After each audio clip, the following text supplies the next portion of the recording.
Hello everyone, আমি গার্গী। আমার চ্যানেলে সবাইকে সুস্বাগতম। চলো আজ একটা খুব সিম্পল রান্না দেখাচ্ছি, আলু দিয়ে চিংড়ি মাছের তরকারি। এর জন্য নুন ও হলুদ দিয়ে আমি 10 মিনিটের মতো মাখিয়ে রেখে দেবো চিংড়ি মাছটা। তারপর চলো কী কী লাগবে দেখে নিই। আমার এই রান্নাটার জন্য লাগবে আলু, পেঁয়াজ কুচি ও আদা রসুন কাঁচা লঙ্কার পেস্ট। আর লাগবে রেগুলারের মশলা, ধনে গুঁড়ো, জিরে গুঁড়ো, কাশ্মীরি লঙ্কা গুঁড়ো, নুন ও হলুদ। আর লাগবে পরিমাণ মতো সর্ষের তেল ও নারকেলের দুধ। তো এরপর দেখো আমি গ্যাসে কড়াই চাপিয়ে দিয়েছি, তার সর্ষের তেলটা আমি গরম করে নেব। এরপর তেলটা গরম হয়ে এলে আমি চিংড়ি মাছটা দিয়ে ভেজে নেবো ওই 40-50 সেকেন্ডের মতো। বেশিক্ষণ ভাজবো না, কারণ বেশিক্ষণ ভাজলে চিংড়ি মাছ শক্ত হয়ে যায়।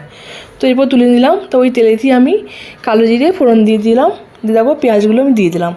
পেঁয়াজটা ভাজা ভাজা হয়ে এলে আমি নুন ও কাঁচা লঙ্কা, আদা ও রসুনের পেস্টটা দিয়ে দেবো। এরপর দেখো ভালো করে দিয়ে আমি মশলাটাকে দেখো ভাজতে থাকবো। এরপর ভাজা ভাজা হয়ে এলে আমি ওপর থেকে রেগুলারের মশলাটা দিয়ে দিলাম। দেখো এটাও দিয়ে ভালো করে ভেজে আমি নারকেলের দুধটা দিয়ে দিলাম। এবার যখন কষাতে থাকবো, যখন দেখবো মশলা থেকে তেল ছেড়ে এসছে, আমি বুঝবো রান্নাটা আমার কষানো কমপ্লিট। এবার আমি ওপর আগে থেকে সেদ্ধ করে রাখা আলুটা দিয়ে দিলাম, আর চিংড়ি মাছটাও দিয়ে ভালো করে আমি মাখিয়ে নেবো মশলাটার সঙ্গে। তো দেখো মশলাটা আমার মাখিয়ে নিলাম। এবার আমি জল দিয়ে দেবো পরিমাণ মতো। তো জল দিয়ে আমি প্রায় 10 মিনিটের মতো ঢাকা দিয়ে দেবো। তো ঢাকা দিয়ে দিলাম। 10 মিনিট পর আমি ফিরে আসবো। এবার দেখো আমার ফুটে গেছে। আমি ওপর থেকে কাসুরি মেথি ছড়িয়ে দিলাম। আমার রান্নাটা কমপ্লিট। কেমন লাগলো জানিও।